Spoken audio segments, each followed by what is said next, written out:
Student, welcome to our YouTube channel. तो आज हम स्टार्ट करेंगे बीएससी सेकेंड ईयर का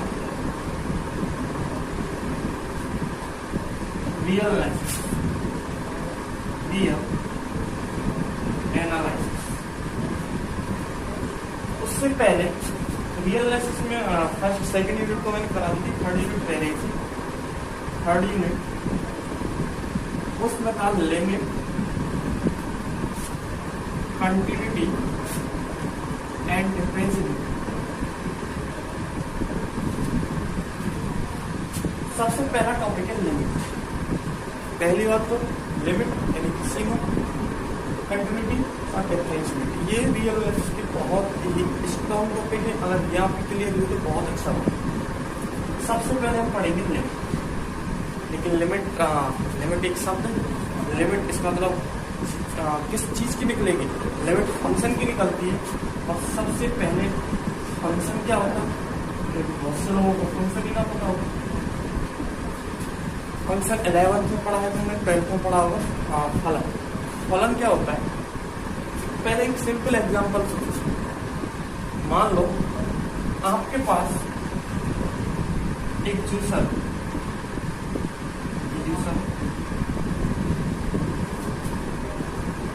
ऐसे। अब मानो जूसर क्या काम आता है? जूस बनाने के लिए काम आता है।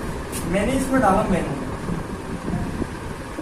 अगर मैं मैंगो डालूंगा तो ये जूसर क्या करेगा? चालू करेंगे इसको तो जूस बना देगा। और किसका जूस बनेगा? जूस बन जाएगा mango, juice of mango. Second, मैंने मान लो इसी में मैंगो की जगह मैंने डाल दिया बनाना। अगर बनाना डालूंगा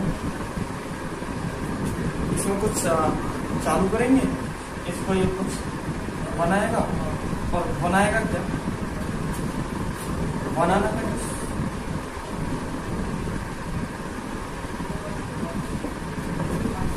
इसमें मैंने और कुछ डाला। मान लो मैंने संतरा डाल दिया, तो सब फिर अपना काम करेगा और हमें आउटपुट के रूप में क्या देगा? संतरे का जूस।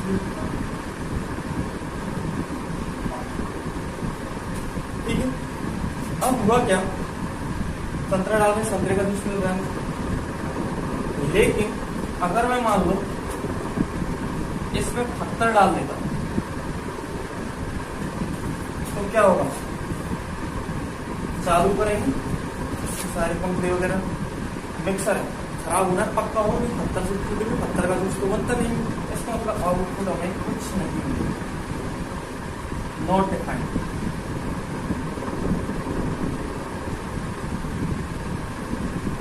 इसका मतलब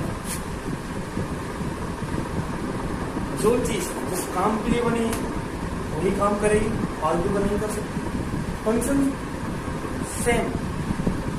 सेम यही काम करता है। फंक्शन क्या होता है? फंक्शन एक मशीन की तरह काम करता है। फंक्शन के लिए कुछ इनपुट होते हैं जो एक्सेप्टेबल है, जो वैल्यू एक्सेप्टेबल है। क्योंकि फंक्शन हम अभी पढ़ रहे हैं तो रियल नंबर में पढ़ रहे हैं, तो रियल नंबर से रियल नंबर में होगा। यानी कि जो भी इनपुट होगा वो रियल नंबर से बाहर तो जाना नहीं है। और आएगा भी क्या? रियल नंबर ही आएगा। ठीक है। रियल नंबर आएगा। इसका मतलब जैसे मैंने एक सिंपल फंक्शन ले लिया f(x) = x²। इससे सिंपल कोई फंक्शन होंगे बहुत होंगे। f(x) = x²। जरा ऐसे देखो, x² लीजिए। ये रियल नंबर का सेट है। मान लो मुझे इसी इनको हटा दो। रियल नंबर में सारे रियल नंबर आते हैं -∞ से लेकर +∞, -∞ से लेकर +∞। रियल लाइन होती है ऊपर, यहाँ पर 0 इधर जाते रहते हैं और इधर एंड नहीं होता। लेकिन कभी भी ∞ और -∞ कोई नंबर नहीं, तो ओनली नोटेशन है। क्योंकि इधर ये माइनस इंटीग्रल जाएगा, क्योंकि नेगेटिव नंबर है तो उधर मान लिया होगा, इसको नोटेशन दे दो एंड होगा नहीं माइनस 50 और इधर नोटेशन दे दो प्लस इंटीग्रल। अब होगा क्या, इस रियल लाइन पर प्रत्येक पॉइंट एक रियल नंबर को रिप्रेजेंट करता है। मैं कोई भी जब से इनपुट दूंगा, इसमें से चाहे 1, 1.2 कुछ भी दूंगा, मैं उसको स्क्वायर करूंगा तो कोई मुझे संख्या ही मिलेगी जो भी रियल नंबर होगी, कभी भी नॉट डिफाइंड नहीं होगी वैल्यू, हमेशा डिफाइंड आएगी कुछ भी वैल्यू मैं दूँ। इसका मतलब पूरा आर में से कुछ भी, आप पूरे आर में से कुछ भी वैल्यू दे सकते हो और हमें आउटपुट में क्या मिलेगा, आउटपुट में क्या मिलेगा, देखो एक्स स्क्वायर किसी संख्या का पॉजिटिव यानी कि हमेशा पॉजिटिव नंबर मिलेगा। इसका मतलब क्या होगा कि हमेशा मिनिमम वैल्यू क्या हो सकती है एक्स स्क्वायर की, 0, और 0 कब आएगी, एक्स स्क्वायर इक्वल टू 0, इसका मतलब एक्स इक्वल टू 0 भी पॉसिबल है। इसका मतलब मिनिमम वैल्यू 0 और हमेशा पॉजिटिव आएगी, पॉजिटिव कुछ भी आ सकती है, तो पॉजिटिव 0 से लेकर इंफिनिटी तक कुछ भी आ सकती है, इधर ऑपन, जो इंक्लूड नहीं होगा उधर ऑपन लगा दो। इसका मतलब इस function fx equal to x square का जो डोमेन है वो क्या है, आप, प्रांत है आप, और जो आउटपुट हमें क्या क्या मिल रहे हैं वो ये रेंज, ये क्या हुआ हमारा, इस फंक्शन का डोमेन पूरा आर हो गया और रेंज 0 से लेकर इंफिनिटी तक देखो जो भी नंबर है दोनों के बीच में इंक्लूडिंग 0 वो क्या है, रेंज।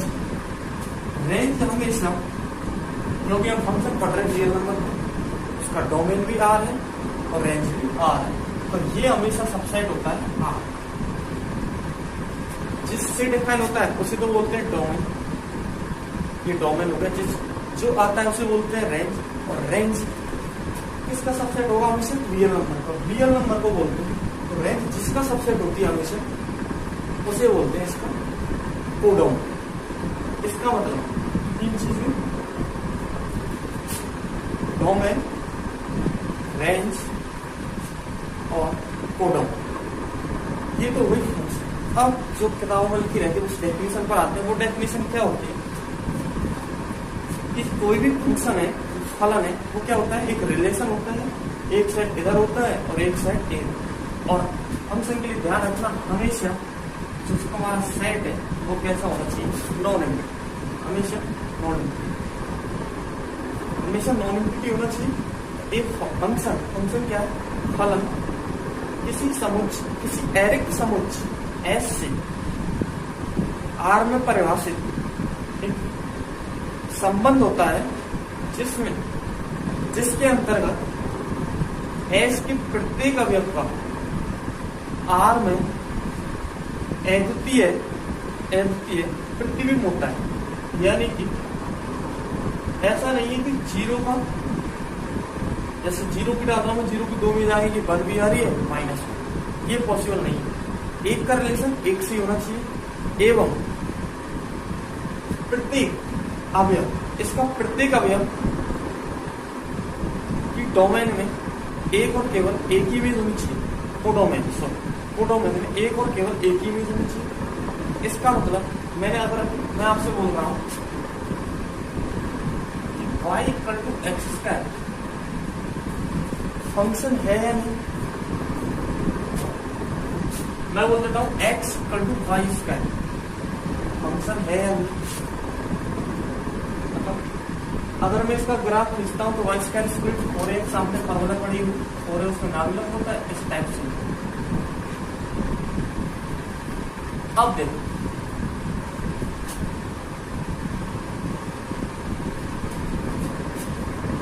मैं अगर y इसको y एक्सिस मानूं और इसको x एक्सिस, ठीक है। अगर मैं y की वैल्यू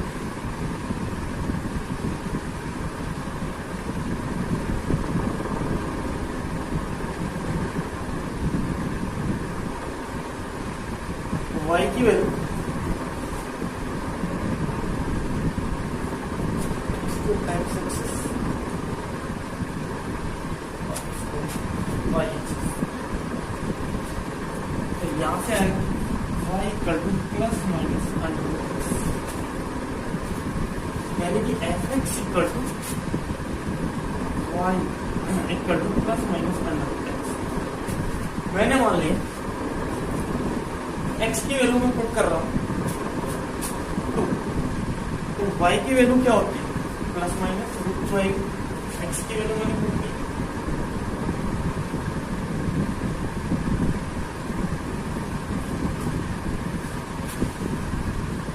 x की वैल्यू पुट की दो वैल्यू है कि प्लस अंडर रूट 2 और एक माइनस। इसका मतलब fx इक्वल टू प्लस यानी कि जो fx equal to y square है वो हमारा फलन नहीं है।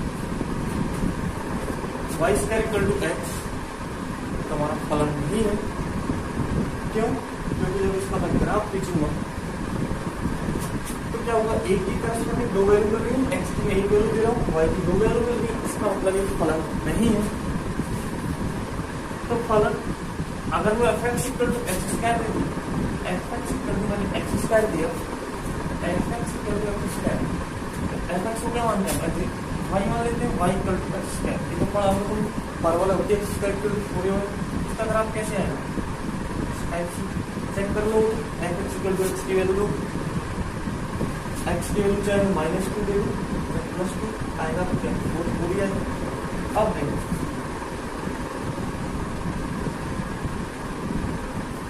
fx equal to x square function है या नहीं, x की वैल्यू मैं कुछ भी दूंगा, एक पहली बात तो ये हमेशा क्या आएगा, x की कुछ भी वैल्यू दूंगा उसके लिए x स्क्वायर हमेशा ग्रेटर देन इक्वल टू 0 आएगा, यानी कि हमेशा 0 या 0 से बड़ा आएगा। लेकिन हमेशा पॉजिटिव आएगा, चाहे x की वैल्यू नेगेटिव दो चाहे पॉजिटिव। लेकिन इसमें कोई प्रॉब्लम नहीं है, fx equal to x square में x की वैल्यू कुछ भी दो, आप कुछ भी दो, हमेशा एक क्वांटिटी आपको रियल नंबर निकाल के देगा। इसका मतलब क्या हुआ, एक कंडीशन तो सेटिस्फाई कर रहा है, दूसरी कंडीशन ये कि प्रत्येक अवयव की वजह है ये तो कंफर्म है। दूसरी एक से ज्यादा नहीं आना चाहिए, x की वैल्यू अगर कुछ भी दूंगा तो हमेशा क्या आएगा, एक ही वैल्यू आएगी।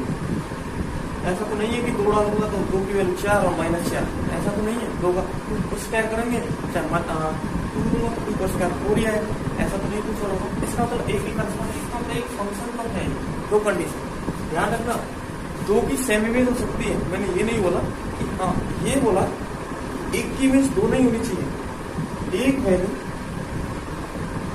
फंक्शन के अंदर में 2 की इमेज हो सकती है। 2 का fx की 2 वैल्यू दूंगे, चाहे 2 दूं चाहे -2 की एक हो सकती है, आउटपुट एक मिले हमें, लेकिन 2 का इनपुट का आउटपुट एक मिल सकता है, लेकिन एक के 2 आउटपुट में मिलने चाहिए। जैसे मैंने मैंगो डाला, मैंगो का भी यूज करेंगे, फलाना भी करेंगे, ऐसे नहीं, एक का एक। तो ये तो हो गया fx equal to x square. अच्छा मैं आपसे फंक्शन बोल रहा हूँ,